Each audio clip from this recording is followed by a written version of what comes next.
ገባ ካለ ኦ ማይ ጋድ ሀሳቡን ትጭ አዩ እንደዛ አይባልም። ለምን መሰለሽ እኔ ገንዬ እኔ ሀሳቡ የዛሬው ማለት አንድ እነሱ እንግዲህ ወንድምየው ሚስት ነች ፍቅረኛ ነች ብለውናል። ከዚህ በፊት ብለውን አቁም በቀደምም እሱን እንለፈው። ኦኬ ግን ሚስት ምርጫ ላይ ትቀርባለች ወይ? ገንዬ ፍቅረኛ ምርጫ ላይ ትቀርባለች? ላናጋግርሽና እንድንወያይበት የፈለኩት ነገር አሁን እኔ በተግባር አሳይቻለሁ አለ። በተግባር ያሳየን ለእኛም ሆነ ለቤተሰቦቹ ለእሷ ቤተሰቦች ምንድን ነው? እና ምንም ያየነው ተግባር የለም። ተግባሩ ሴት አምጥቶ በሴት ልጅ መደብደብ ያሳየን ተግባር፣ ሴትን ልጅ በሴት ማናደድ፣ ቁጭ ብሎ መወያየት እንደማይችል ቁጭ ብሎ እንደ ወጣቶቹ ምን አለ አንተ ይሄ የድሮ እንትን ነው የድሮ ፋሽን ነው አለው። የድሮ ፋሽንን እያራመደ ያለው እሱ ነው። ገባሽ? የአሁኖቹ ልጆች ሴትን በሴት ሳይሆን የሚያበሽቁት ሴትን በጥሩ ንግግር፣ በፍቅር በማሳየት፣ በመንከባከብ፣ በማክበር ነው የአሁኑ ወጣቶቹ። የድሮ ጊዜው ደግሞ ሳትወጂ ራሱ ሳታፈቅሪ ራሱ ነው የምታገቢያቸው። ገባሽ? ጠልፋው ይባላል። ጠልፍ ያገባዋት ነው የሚባለው። በየድሮዎቹ ነው የምልሽ። ገባሽ? የእሱ ምንም አይነት ለእኛም ለኦዲየንሶቹም ለቤተሰቦቹም ምንም አይነት በተግባር ያሳየው ነገር የለም። እኔ የእሱ ተግባር ምን እንደሆነ አላውቅም። ሁል ጊዜ ይቅርታንም የማያውቅ ይቅርታ ብሎ የማይል ላጠፋው ጥፋት አሁን ዛሬ ራሱ እንኳን ወንድምየውን እኮ አላከበረው። እህቱንም ወሰደ፣ ምንም አደረገ። መጀመሪያ እኮ ወንድምየውን ማክበር አለበትኝ። እሷን ስለማያከብር ወንድምየውንም ንቋል። ገባሽ? የወሰደበትን መንገድ በትክክል ምን አጥፍቼ ነው? ምን አርጌ ነው? ለምንድን ነው የወሰድካት? ለምን እኔን አትጠይቀኝም ነበር? ለምን ከእኔ ጋር አልተነጋገርክም ነበረ? ምንድን ነው ያጠፋው ጥፋት ብሎ ልጁ ማለት አይችልበትም። ገባሽ? ነግሮታል እሱ። እኔ እኮ አላውቅም ነበረ እንደዚህ ጉረኛ እንደሆን ካለው። እኛም እኮ ራስህን አትስቀል፣ ጥሩ አይደለም። ራስ መስቀል ጥሩ አይደለም። ወደ ራስ ተመለስ፣ ራስን ተመልከት። የሰው ልጅ ከማንም ማንም አይበልጥም። ሴት ልጅ ክብር ናት። ሴት ልጅ እናት ናት። ሴት ልጅን የሚያከብር ሰው ራሱ በእግዚአብሔርም ዘንድ በሰውም ዘንድ የተከበረ ነው። ያንን ነው የምንጠይቀው የነበረው። እኛን ኦዲየንሶቹን እንደ ጠላት ያየው ይህን ጥያቄ ስለጠየቅነው ነው። ልጁም የጠየቀው ጥያቄ ይህን ጥያቄ ነው። አልተንከባከብካትም እህቴን። እህቴ ተጎድታለች። አስቡት።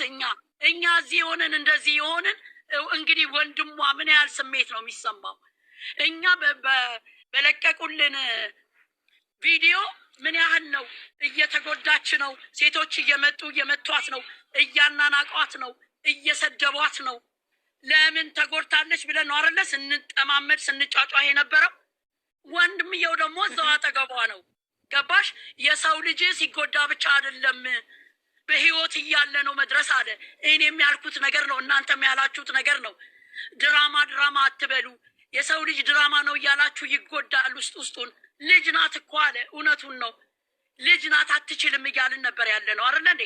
አልበደልኳትም ብሎ የሚለው በደል ዱላ ብቻ እኮ አይደለም መቅድዬ። በደል እኮ ስድብ ብቻ አይደለም እኮ። ከበደልም በደል እኮ እንደ ሴት አክብረሽው ወደሽው አፍቅረሽው።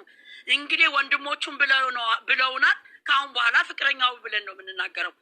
ቢኮዝ ከባለቤቱ ያወቀ ቡዳ ነው ይባላል። ባለቤቶቹ ናቸው የነገሩን። ገባሽ? ስለዚህ አንድ ወንድ ልጅ ፍቅረኛውን እያመጣ ሴቷ ልጅን ከፍ ዝቅ እንድታረጋት የሚያደርገው ይሄ ታዲያ ተግባር ነው እንዴ? ይሄ ወንድነት ነው? ይሄ መንከባከብ ነው? የፈለገ ነገር ቢሆን አንድ የሚወዳትን ሴት ነገ አገባታለሁ፣ ነገ ሰው ፊት አብሬያት የምቀርብ ነገ የልጆቼ እናት ናት፣ ነገ ልጆቼ ይህንን ቪዲዮ ወደኋላ ተመልሰው ያያሉ ብሎ ከሚያውቅ አንድ ጭንቅላት ካለው ወንድ ይጠበቃል ይሄ የሚሰራው ስራ። ለምንድን ነው እሱ ጥፋቱን እንደ ጥፋተኛ ማመን የማይወደው? ጥሩ እኮ አይደለም። የሰው ልጅ ጥፋተኛ ነኝ አዎ ትክክል ብሎ ካላለ እኮ ጥሩ አይደለም እንዴ። እሱ ሁሌ ለምን ጥፋቱን ማመን ይከብደዋል? ለምን ጥፋተኛ ነኝ ብሎ ማለት እንትን ይሆንበታል፣ ሸክም ይሆንበታል። እሱ ኦዲየንሶቹም እኮ ተው እያጠፋህ ነው፣ ሴቶች እያመጣህ ልጅቷን ልቧን እያሻከርክ ነው እያልን ነው አይደለ ያለ ነው። እንደገና ደግሞ ወደዚህ ብንመጣ ደግሞ ወንድሞቹ ራሳቸው እንደዛ ስትመታት፣ እንደዛ ስትወድቅ፣ እንደዛ ነስር ደሟ ሲፈስ ወጥቶ ለምንድን ነው እንዲህ የምታደርገው ወንድሜ? ለምንድን ነው ፍቅረኛህን በሴት የምታስመታት? ለምንድን ነው ልትነካት የቻለችው? ሁለተኛ እንደ ታላቅ እንደ አባትም ነኝ ብሏል። አረ ሁለተኛ እንደዚህ እንዳታደርግ። ለምንድን ነው ሚስትህን የነገ የምታገባትን ሴት ለምንድን ነው በሴት የምታስለበድባት? ስራውም ይቅር ገንዘቡም ይቅር ከሷ አይበልጥብህም። አንድ ነገር ብትሆንስ ለእኛም ይጸጽተናል ብሎ ለምንድን ነው ቪዲዮ ያልሰራው? ዛሬ የስራቸው እንትን ስለተናጋባቸው ከዚህ ከዛ እንደ ጉንዳን ፈሉ። ጥቅማቸው እንደሚቀር ሲያውቁ ለምን ሴትን ልጅ በጥቅም ብቻ እኮ አይደለም። እውነት እነሱ እኛ የሚሻክር ቤተሰብ ውስጥ እንዳትገባ ብለው የሚሉት ለምንድን ነው? ለምንድን ነው የሚሻክረው? ይሄ ልጅ እኮ ስለ እህቱ ነው የሚያወራ ያለው፣ ስለ ሌላው። እኛ ሀይሚየታችን ናት እንዴ? ልጄ ናት እንዴ? ለምን ትጎዳለች? ለምን ትጣላላችሁ? ለምን ትለያያላችሁ ብለን አይደል እንዴ? እሱ ደግሞ እኮ ወንድሟ ነው፣ ደሟ ነው እኮ፣ አምሳያው ናት እኮ እህቱ አይደለ እንዴ? እስኪ እናንተ ይህንን ደግሞ ምን ትላላችሁ? እስኪ ጨምሩበት። እስኪ እናንተ ደግሞ ከኔ እንትን ያለው አሁንም ደግሞ ዛሬ ምርጫ ውስጥ ሊያስገባት ነው ነገ። ለምንድን ነው አንቺ አንድ የምታፈቅሪያትን የምትወጃትን ሰው ምርጫ ውስጥ ልታስገቢያት ነው እንዴ? ሴቶቹ ምናምን ካርጉልኝ እናንተ እስቲ እንትን ብሎክ ሰውን ብሎክ ስለማድረግ እንትን እያለኝ ነው። ኮፒሊንግ አድርጉልኝ። ምናልባት አይስማሙማ እነሱ በዚህ ለዚህም ይሆናል። ምን አሽገን እንደ ይሄ እኮ ውይይት ነው። ምን ሆናል? ምንድን ነው? ይሄ እኮ ውይይት ነው። ሌላ ምን ነገር አለ?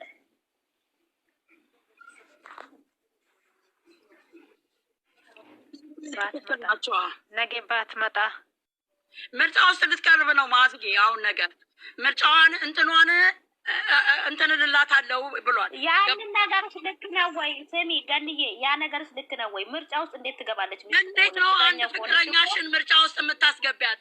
ትፈልግኛለሽ አትፈልግኝም እንዴት ይባላል? አይባልም እኮ መቅድዬ። እንደ ምትወጃት ከሆነ እኮ የምትወጃት ከሆነ የምታፈቅሪያት ከሆነ ቤተሰብም ደግሞ መብት አለው። አንድ ነገር ልንገርሽ ገንዬ፣ አሁን እሱ የእሷን አይና አለ አይባልም። ቤተሰብ ደግሞ መብት አለው። ቤተሰብ ደግሞ ይሄ ነገር እንዴት ነው? አንቺ አሁን ልጅሽ ስታጠፋ ይሄ ነገር ልክ አይደለም ማለት አይችሉም ነው? አይናገሩም ነው? እሷ እኮ ላትፈቅድ ትችላለች፣ አንተ ያስገድዳት ነው። መቼ አይባልም። እንደዛ ራሱ ልክ አይደለም። ገብቶሻል? ያ ራሱ አሁን እሷን ምርጫ ውስጥ ማስገባቱ ልክ አይደለም። እንዴት ሚስት ምርጫ ውስጥ ትገባለች? እንዴት ነው? እሱ መቼ ለመናት? ስትሄድ እኮ መኪናውን አቁሞ ነው የሸኛት አይደለም እንዴ? ለመቼ የዛኔ ጊዜ ጠየቃት። ተይ ሀይሚዬ፣ የኔና አንቺ ፍቅር ይበልጣል፣ በእንትን አታስገቢ መቼ አላት ብሏታል እንዴ? ገንዬ እሷ ሄደች ቀን አላለም። ጣን ይዛ ስትሄድ እኮ አልለመናትም።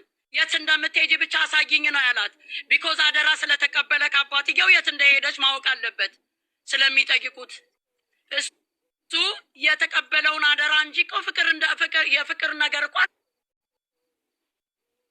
አይልም እኮ። ለምን ትሄጃለሽኝ? ምን አድርጊያት? ካጠፋውም ይቅር በይኝ አጥፍቻለሁ እንዴ? እሱ እኮ እንደዛ ይቅርታ እኮ አይልም እኮ። ልጁ እኮ ችግሩ ይሄ ነው እኮ። ይቅርታን አልለመደም። ገባሽ? አጥፍቻለሁ አይልም። አሁን እንኳን አይተሻል አይደለ እንዴ? የመጣብኝን የተዘበራረቀውን ህይወቴን አይተሃል አይደለ ያለው። ማን ነው ህይወቱን የሚዘበራርቀው? ራሱ እኮ ነው። ሴቶቹን የሚያመጣው ራሱ ነው። ህይወቱን እንዲዘበራርቁ መብት የሚሰጣቸው እሱ ነው። እቺ ልጅ በምን ጥፋቷ ነገ ደግሞ አሁን ምርጫ ያስገባታል።